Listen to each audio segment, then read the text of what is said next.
You're watching the Michigan Football Report question and answer session following Michigan's win over Ohio State on Saturday, following Michigan being ranked number 2 in the college football playoff top 25 rankings that came out live on the Michigan Football Report YouTube channel on Tuesday night. I hope you guys watched it. Hope you enjoyed the entire show. I hope you subscribe to the channel. These are questions coming to you live from that show. I'm going to put this on demand on Friday morning because I will be out of town. First question coming from Zaire Ugalde. I hope I pronounced that correctly. Hashtag Michigan. Hutchinson for Heisman. A lot of sportsbook have him as the number 3 Heisman candidate right now. Had he got that touchdown versus Michigan State, I believe he would be the number 2 Heisman candidate over C.J. Stroud. But really only 2 things need to happen right now for Aidan Hutchinson to win the Heisman. Maybe 2.5, right? Georgia has to dominate Alabama and make Bryce Young look like a bad quarterback, because Bryce Young, Alabama's quarterback, is the number 1 Heisman candidate right now. So that's one. Number 2, he's got to replicate the stats and the impact and the national buzz that he had against Ohio State again one more time. I'm talking 3 sacks, a forced fumble, a turnover, something like that. And if you want to do this, one of these, let's put a little cherry on top there for Aidan Hutchinson. Hey, Jim. This is the time. You got to up 3 touchdowns in the fourth quarter, get the ball inside the 5-yard line, go into the side of the 2-yard line, give Aidan a carry, get him a touchdown, make up for the one they took away, they stole from him against Michigan State, and you've got a Heisman. Potentially, if Georgia wins, if they dominate Alabama, 4 o'clock Eastern, Michigan will enter that game knowing, hey, if one of our guys puts on a show here, Hassan Haskins, Aidan Hutchinson, we'll have the Heisman Trophy locked up for the first time since 1997. Tree the rail. I'm not sure what that means. Jack, what does that mean? Try the rail? But I guess, try. Yeah, it's more try. I don't know why I said tree. Who's better, Bama or Michigan? I think right now Michigan's absolutely better. I watched the Alabama second half from Southwest Airlines flights, Dallas to Vegas, where I partied my face off after the game on Saturday. And I was wildly unimpressed with Alabama on offense. Their defense looked okay. Special teams, whatever. I don't think Bryce Young is a Heisman Trophy level quarterback. He's getting if his name was, whatever, I guess his name doesn't matter, but if he was the quarterback for Pitt, if he was the quarterback for, I don't know, another school, Mississippi State, and they were 10-2, 11-1, he would not be getting Heisman Trophy candidate numbers with the stats he's put up. Now, he had a big game 2 weeks ago. He threw for like 500 yards, 5 touchdowns, whatever, but 3 points with 2 minutes left in the game, that's not Heisman worthy to me. Trevor with the question, how do you feel about Domani Jackson? Well, this is coming out Friday, so I'm going to put this on YouTube on Friday as the on-demand. We're filming this live Tuesday night on our college football playoff post-game show. Domani Jackson has a countdown on his Twitter account for something that's going on about an hour and a half from now, late Tuesday night. Maybe he announces his commitment. Could it be USC? They're on a hot streak. They got Lincoln Riley, right?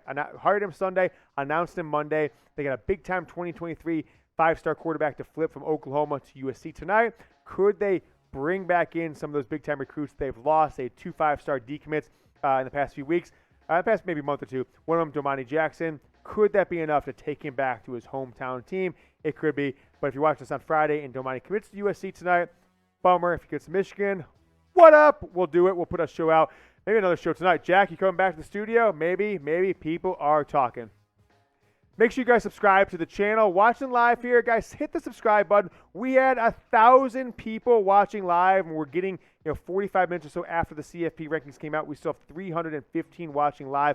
Please subscribe to the channel. Really appreciate it. Subscribers mean everything to a YouTube channel. It gives us more opportunity to grow, to be able to bring on producers like Jack, my co-host Harrison, etc. People got to make money. Subscribers, it grows our audience, and we really appreciate everything you guys do for the show.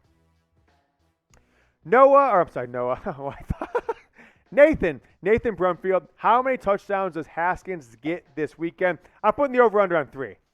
Jim Harbaugh is a guy who understands life pretty well. I really think Jim Harbaugh is a pretty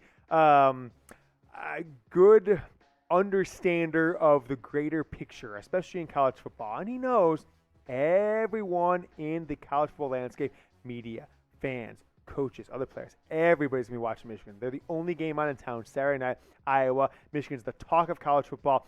If they have the chance, he's going to tell his team, let's go out, get this for our guy Hassan Haskins. Let's win this guy a Heisman. Let's make the top 2 guys in the Heisman both Michigan guys, and part of that is going to be Hassan Haskins scoring all the touchdowns Michigan potentially has outside of maybe a longer 30, 40, 50, 60-yard breakout from another player. So I'm going to put the number 3. I really think that Michigan, if all things considered, they're just going to hand them the ball off 4 times anytime they get inside the 10 and hope that one of them ends up in a touchdown like they did over and over and over again this past Saturday against Ohio State.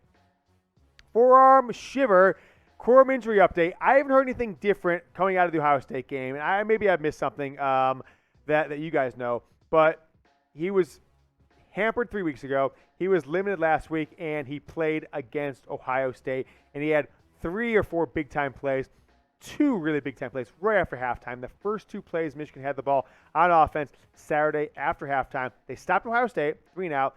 It was Blake Corum, and then another Blake Corum, which set up a Hassan Haskins touchdown. So unless something tweaked there that I haven't really paid attention to or don't know about yet, I expect him to be back playing against Iowa, 85, 80%, with all likelihood being near 100% for the College Football Playoff on December 31st. Shall not be infringed. It's like that guy on YouTube today, Jack, infringing on Cowboys report. This guy shall not be infringed. Cease and desist if you infringe on us. Let's just say there. So this guy is not in that crew. How much of a chance do you think Michigan has against Georgia? I think they can beat Iowa and Cincinnati. Agree with you there. Those are the next likely 2 opponents. Of course, Iowa this Saturday, and then Cincinnati. If both teams hold serve, as long as Alabama doesn't beat Georgia, it will be Michigan versus Cincinnati. What a turn of events for Michigan. You beat Ohio State, and they've got to turn around and play Cincinnati, another Ohio team. Who's their head coach? None other than the coach who was the interim coach the last time Michigan beat Ohio State in 2011. Luke Fickell, part of that 6-7 disastrous 2011 interim season for the Buckeyes. And I think Jim Harbaugh going with a lot of motivation. Hey, this is Ohio State Junior, and I think they would beat Cincinnati. Where I'm putting Michigan's season at right now is no matter what happens from now on out, they brought me joy.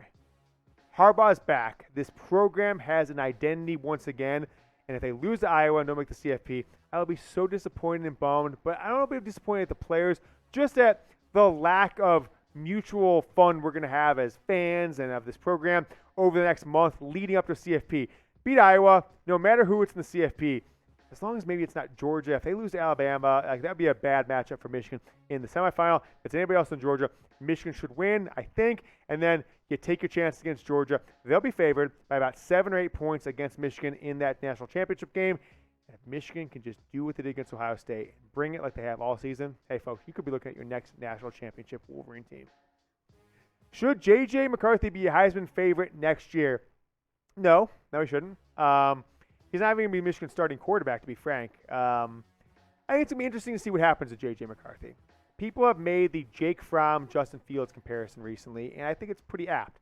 Remember, Jake Fromm took over for Jacob Eason like in the second game, so not the same comparison there. But they had 5-star superstar Justin Fields ranked higher than J.J. McCarthy, Georgia did, in 2017.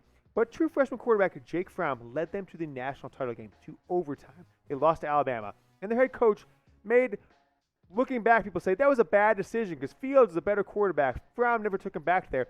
But how are you going to bench a freshman quarterback who takes you to the national championship game? Well, folks, you might not believe it, but Cade McNamara and J.J. McCarthy technically have the same eligibility, although they're 2 years apart, right? Cade McNamara has 3 years of eligibility after this for Michigan, if he wants to use them. Maybe he won't, maybe he will. We'll see. If he wins the Big Ten title, even if he loses in the semifinal, you can't bench him. I'm sorry, you can't bench him next year. You got to give him at least 1 more year of starting before potentially, you turn the reins over to JJ in the 2023 season. So I don't think Cade McNamara, I don't think JJ McCarthy will be a Heisman candidate next year. I don't think he'll even be a starter for Michigan next year. Well, I get back. If he plays for another school, it could be a Heisman candidate, maybe, if once he gets in there. But if he's playing for Michigan, he'll likely be a well-used backup quarterback, and he will not be a Heisman candidate. So, look, we took a risk here tonight. The team's like, hey, Michigan, let's go a live show. And we have a lot of live shows here on Michigan football at Chat Sports. Every single week, we've got our Cowboys, our Raiders, our Chiefs, our Bears, 49ers, any given Thursday. We got 4 or 5 watch parties every Sunday for the NFL. Don't do a ton of college football live. And, I don't know if the appetite's there. So I want to know from you guys, do you want us to do this more often? Should we start doing one live per week leading into the college football playoffs? Should Michigan beat Iowa on Saturday? Give me some Y's, give me some N's. Let me know. I will do what you tell me, both in the live chat here. I've got Blake saying yes, Tess yes, Jonathan yes, Nathan, YNP, Gage, Kevin, Steven, Terry, the Manalist, Terry Powers, Jerry Squilly says, I hate to lose JG to the portal. Absolutely. Travis says yes. Nathan, Becky and Chad, yes. Scott, yes. So pretty much unanimous yes at this point. If that continues here on the on demand, and we put this video out on Friday, we will do a live video next week, and at least one every week through the month of December. Before we take Kevin's question, toss up on the screen there, producer Jack. I do want to remind you guys, follow me on Twitter. It's at James Yoder. It's easier to get news out in a more real-time basis on Twitter than, of course, YouTube, although we do on YouTube put things on the YouTube community tab, but do a whole video, producer, lighting. It's a big operation here. We can't give everything to you instantly in that facet. So Twitter is where if you want instant information from me, it's at James Yoder. I said it. Anybody who watches this live and follows me before the end of day Wednesday, which will be December 1st, I will follow you back on Twitter. It's at James Yoder. What does this season do for our recruiting? We'll see, right? I think this past weekend is paying dividends. I think there's at least two players, one of them being Keon Sabb, who's now committed to Clemson, another four-star who is out in Southern California, whose name just escaped me at the moment. I apologize, I don't have it in front of me. Both top 150 guys in the secondary that are going to commit to Michigan in the next 2 weeks, right? They're probably going to steal one player from Notre Dame. Cool, another four-star guy. Domani Jackson, 50-50. I don't know. I don't have a great feel about that one yet, although if he's not coming now, he was never going to come. I think Josh Connolly, the five-star offensive tackle from Washington, I think he'll be a Michigan guy as well. I think ultimately to do good for 2022, this class we're in now, it's going to pay huge dividends going into 2023 because Michigan will be the hot team coming out of this 2021 college football season. Bill Horner, and maybe Jack will take one question after this. Does that sound good? Good. One more after this, Bill Horner. So appreciate everyone watching live. Should we sit Corum to make sure he's 100% for the CFP? I think you approach it like Maryland. You don't need him to win this game. He's not bringing any skill set that is going to uniquely beat Iowa, right? If you have a running game like you did Saturday that Hassan Haskins can execute on, get 15, 20, 25 carries, sure. You don't want to get Hassan hurt, that's for sure. So go back to the well. Get some Donovan Edwards out of the backfield. Get some movement. If you need Blake Corum, like you did against Ohio State, frankly, like he paid dividends. Part of the reason Michigan won was because of a few plays Blake Corum made. Not the only reason, but a reason. Then play him. All right, live to fight another day. If Michigan's up 2 touchdowns at any time, 10 points I even say, and they feel like they control the game, sit him on the bench. Make sure he's healthy for the college football playoff.